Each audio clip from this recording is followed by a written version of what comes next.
लगभग 4 दशक तक अपनी प्रतिभा से सिनेमा प्रेमियों के दिलों पर राज करने वाली नरगिस दत्त ने फिल्मों में हर तरह का किरदार निभाया और वो हर भूमिका में अपने अभिनय से जान डाल देती थी। दुनिया में हम आए हैं तो जीना ही पड़ेगा, जीवन है अगर। कला के क्षेत्र में वो किसी देवी से कम नहीं थी और उनके चाहने वालों के लिए वो हर मजहब या जाति से ऊपर थी। जागो मोहन प्यारे जागो नवयुग। लेकिन उनके बेटे संजय दत्त ने अपने एक मुकदमे के दौरान यह कहकर एक बहस छेड़ दी थी कि उनकी मां मुस्लिम थी, इसलिए उन्हें प्रताड़ित किया जा रहा है। हालांकि बाद में उन्होंने इस बयान पर खेद जताया था, लेकिन लोगों के मन में सवाल तो उठने ही लग गए। आज हम अपने इस वीडियो में बताएंगे कि कौन थी नरगिस और क्या था उनका वास्तविक धर्म। नगरी नगरी द्वारे द्वारे ढूंढूं रे सांवरे। हम यह भी बताएंगे कि उनकी आस्था किस धर्म में थी और नेहरू गांधी फैमिली से उनका क्या था कनेक्शन। बस बने रहिए हमारे साथ। हिंदी फिल्मों की सुपरस्टार नरगिस का जन्म कोलकाता में 1 जून 1929 को हुआ था। उनकी मां का नाम था जद्दन बाई, जो एक उच्च स्तर की कलाकार थी। जद्दन बाई का परिचय इतना छोटा भी नहीं है। वे एक उम्दा शास्त्रीय गायिका, नृत्यांगना, संगीतकार, फिल्म निर्माता और इस सब से बढ़कर एक बेहद साहसी महिला थी।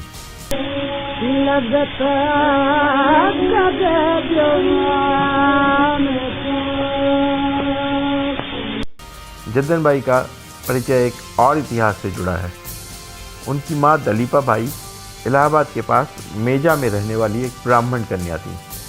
कहते हैं वो बाल विधवा थी और नाचने गाने वाले मिरासियों के एक गैंग ने उनका अपहरण कर लिया था। उनकी शादी उनके पिता के उम्र के एक मुस्लिम सारंगी बजाने वाले से कर दी गई, जिनका नाम था मियाँ जान। हालांकि बस ये नाम की शादी थी और उन्हें मिरासियों ने मोटी रकम लेकर एक पैसे वाले हिंदू वकील के पास उसकी बिन ब्याही पत्नी के तौर पर रख दिया था। इस रिश्ते के बारे में हम आगे चर्चा करेंगे। इन दोनों की एक बेटी हुई जिसका नाम पड़ा जद्दन बाई। जद्दन को बचपन से ही नाचने गाने का शौक था, लेकिन उन्हें आला तालीम नहीं मिली, जिससे उन्हें अपने प्रदर्शन में कुछ कमी महसूस होती थी। उन्होंने उस समय के विख्यात कलाकार श्रीमंत गणपत राव यानी भैया साहब सिंधिया को अप्रोच किया और कोलकाता में उनके पास जाकर उनकी शिष्या बन गई। वर्ष 1920 में गणपत राव की मृत्यु हो गई, तो उन्होंने उस्ताद मोइनुद्दीन खान से और फिर बाद में उस्ताद चड्ढू खान और उस्ताद लाभ खान से तालीम हासिल की। इस सारी तालीम का नतीजा ये निकला कि जद्दन एक आला दर्जे की कलाकार बन गई। उन दिनों टीवी या इंटरनेट तो था नहीं, बस रेडियो था जिस पर जद्दन बाई के गीतों ने तहलका मचा दिया था। भारत में बड़े स्तर पर कारोबार करने वाली ब्रिटेन की कोलंबिया ग्रामोफोन कंपनी ने 78 आरपीएम के रिकॉर्ड पर जद्दन बाई का गाना रिकॉर्ड किया, तो उनके गीतों की ख्याति दूर दूर तक फैल गई।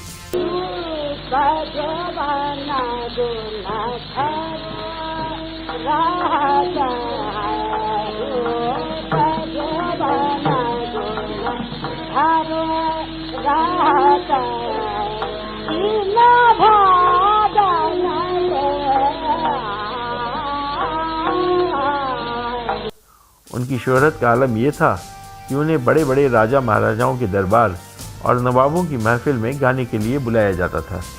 रामपुर, लखनऊ, बीकानेर, ग्वालियर, इंदौर, कश्मीर, जोधपुर और भी कई राजघरानों से उन्हें भारी भरकम फीस देकर गाने के लिए आमंत्रण मिलता था और वे जाकर अपनी कला का प्रदर्शन करती थी।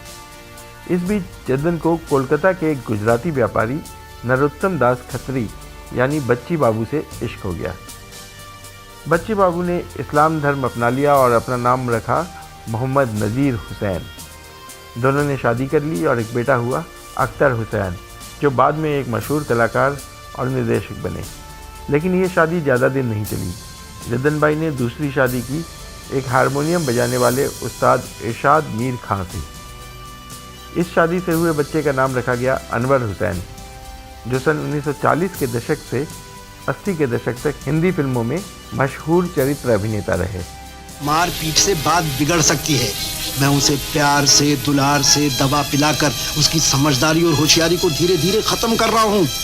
जद्दन बाई ने तीसरी शादी की लखनऊ के एक नामी व्यापारी के लड़के मोहनचंद उत्तमचंद त्यागी से। अब जद्दन बाई के इन पति महोदय को लेकर कई कहानियां प्रचलित हैं। कुछ लोगों का कहना है कि मोहनचंद ने इस्लाम अपनाकर अपना नाम अब्दुल रशीद रख लिया था।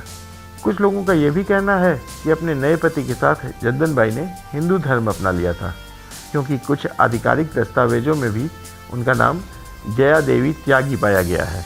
बहरहाल दोनों की एक बेटी हुई जिसे जद्दन बाई ने बेबी रानी या फातिमा का नाम दिया, लेकिन पिता ने बेटी का नाम रखा तेजस्वरी उत्तमचंद मोहनचंद। उन दिनों हिंदुस्तान में 2 जगहों पर हिंदी फिल्में बनती थी, एक था लाहौर और दूसरा था मुंबई या बॉम्बे। जद्दन बाई को 1930 के दशक में लाहौर से कुछ ऑफर मिले और उन्होंने वहाँ की कई फिल्मों में बतौर कलाकार अभिनय किया और गीत गाए। हुनरमंद तो वे थी ही। उन्होंने मुंबई का रुख किया, जहाँ शुरुआत में गायिका व म्यूजिक डायरेक्टर बनी और जल्दी ही फिल्म निर्माण में जुट गई। कुछ दिनों बाद उन्होंने बेबी रानी को बतौर बाल कलाकार फिल्मों में उतार दिया। फिल्म का नाम था तलाश ए हक। बेबी रानी का नाम रखा गया बेबी नरगिस। पर्शियन भाषा में डैफोडिल्स फूल को इस नाम से पुकारते हैं। फिर 1-2 और फिल्मों के बाद महज 14 साल की उम्र में नरगिस को लीड हीरोइन बनाकर फिल्म में उतारा गया।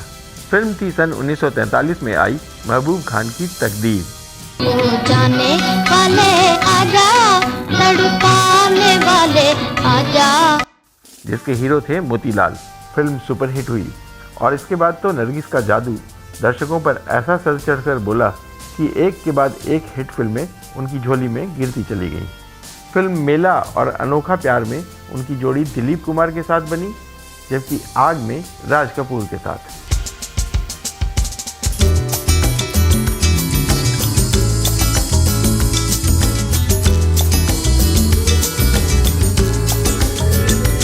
सन 1949 में महबूब खान ने नरगिस को अपनी फिल्म अंदाज में उतारा, जिसमें 2 हीरो थे, राज कपूर और दिलीप कुमार। नीना यानी नरगिस फिल्म में राजन बने राज कपूर की पत्नी बनी थी और उन्हें शक था कि वे दिलीप यानी दिलीप कुमार से इश्क करती है। फिल्म ऐतिहासिक तौर पर हिट साबित हुई और उसने कमाई के सारे रिकॉर्ड तोड़ दिए। तू कहे अगर जीवन भर मैं गीत सुनाता जाऊं। राज कपूर को भी इससे बड़ी हिट फिल्म अब तक नहीं मिली थी। इसके बाद राज कपूर ने नरगिस के साथ एक और फिल्म बनाई जिसका नाम था बरसात। ये भी सुपर डुपर हिट रही। मुझे किसी से प्यार हो गया दिल पे। फिर तो राज कपूर उनके फैन हो गए। उन्होंने नरगिस को साथ लेकर आवारा बनाई, जो भारत ही नहीं दुनिया भर में हिट रही। आवारा से नरगिस को एक बोल्ड और आउटस्पोकन हीरोइन की पहचान मिली और वे राज कपूर के साथ ही वर्ल्ड फेमस हो गई। इसके बाद तो उन्होंने राज कपूर के साथ करीब दर्जन भर और फिल्मों में काम किया। कहते हैं कि इस दौरान दोनों एक दूसरे के काफ़ी करीब आ गए थे।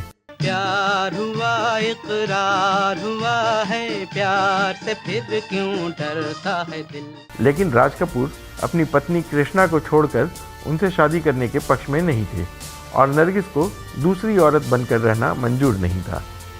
फिर आई फिल्म मदर इंडिया। गिर गिर के मुसीबत में संभलते ही रहेंगे, जल जाए मगर। सन 1957 में आई महबूब खान की इस फिल्म में उनके 3 को-स्टार थे, राजेंद्र कुमार, राजकुमार और सुनील दत्त। ये फिल्म नरगिस के करियर की सबसे यादगार फिल्म रही। इसे ऑस्कर में नॉमिनेशन मिला, जो उस वक्त बहुत बड़ी बात थी। उस समय के कला समीक्षकों ने उनकी तारीफ में लिखा कि फिल्म में राधा के सशक्त किरदार को नरगिस ने जिस प्रभावशाली ढंग से निभाया, उतना कोई और नहीं निभा सकता था। फिल्म ने कई अवार्ड जीते, लेकिन इसमें नरगिस की निजी जिंदगी को भी एक अवार्ड मिला और वो थे जीवन साथी के तौर पर सुनील दत्त। कहा जाता है कि शूटिंग के दौरान सेट पर लगी आग में नरगिस बुरी तरह घिर गई थी। हट्टे कट्टे सुनील दत्त ने जान पर खेलकर नरगिस को आग से बचाया। इस घटना के बाद नरगिस ने कहा कि पुरानी नरगिस की मौत हो गई है और नई नरगिस का जन्म हुआ है। उन्होंने उसी दिन से सुनील दत्त को अपना जीवन साथी चुन लिया था। हालांकि सुनील दत्त ने इस बात से इनकार किया था। उनका कहना था कि नरगिस ने उनकी बहन का बहुत अच्छी तरह इलाज करवाया और इससे उन्हें यकीन हो गया कि नरगिस उनके परिवार का अच्छी तरह ख्याल रख सकती हैं। शादी के बाद नरगिस ने फिल्मों में काम करना बंद कर दिया और वे अपने परिवार पर ध्यान देने लगी। करीब 10 साल बाद अपने भाई अनवर हुसैन और अख्तर हुसैन के कहने पर नरगिस ने 1967 में फिल्म रात और दिन में काम किया। दिल की गिरह खोल दो, चुप न बैठो, कोई गीत गाओ। इस फिल्म के लिए उन्हें राष्ट्रीय पुरस्कार से भी सम्मानित किया गया। यह पहला मौका था जब किसी अभिनेत्री को राष्ट्रीय पुरस्कार दिया गया। नरगिस को अपने सिने करियर में मान सम्मान बहुत मिला। वह पहली अभिनेत्री थी जिन्हें पद्मश्री से नवाजा गया और वो राज्यसभा सदस्य भी बनाई गई।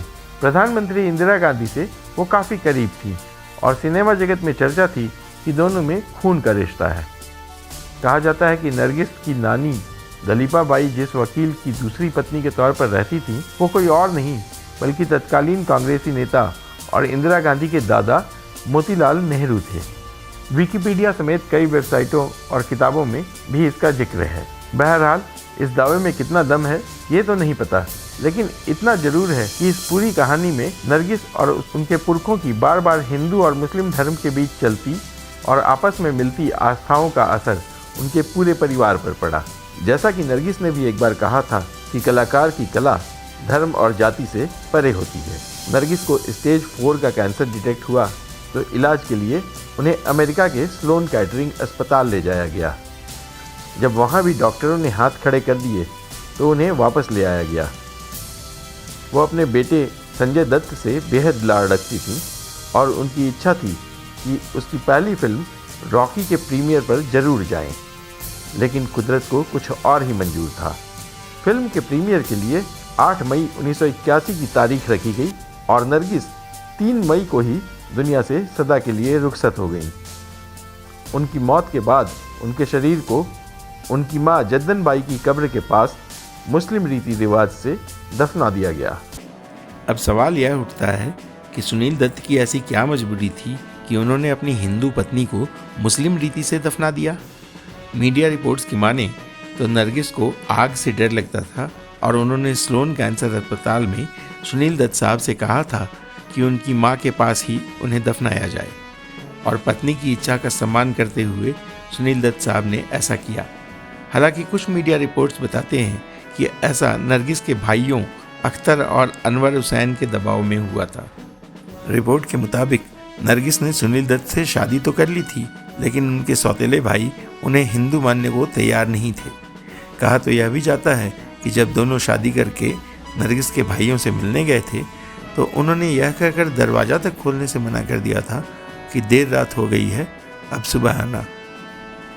जब नरगिस की मौत हुई तो उनके भाई मौलवियों की एक फ़ौज लेकर उनके घर पहुंच गए और मुस्लिम रीति से अंतिम संस्कार करने की बात करने लगे।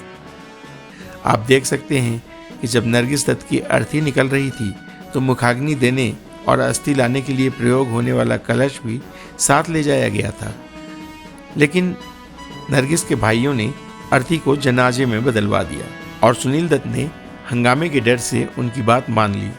कहा तो यह भी जाता है कि चूंकि दत्त परिवार कांग्रेस से जुड़ा था जिसका जुड़ाव मुस्लिमों से था और अगर सुनील दत्त विरोध करते तो उन पर मुस्लिम विरोधी होने का ठप्पा लग जाता। बहरहाल यह रहस्य नरगिस की लाश के साथ ही दफन हो गया। मैं न रहूंगी, तुम न रहोगे, फिर भी रहेंगी निशानियां। दोस्तों, आपको यह वीडियो कैसा लगा हमें कमेंट करके अवश्य लिखें। अगर आपके पास इस बारे में कोई और जानकारी हो तो वह भी हमें कमेंट बॉक्स में लिखकर बताएं। अब दीजिए अपने दोस्त और होस्ट धीरज को इजाज़त। नमस्कार।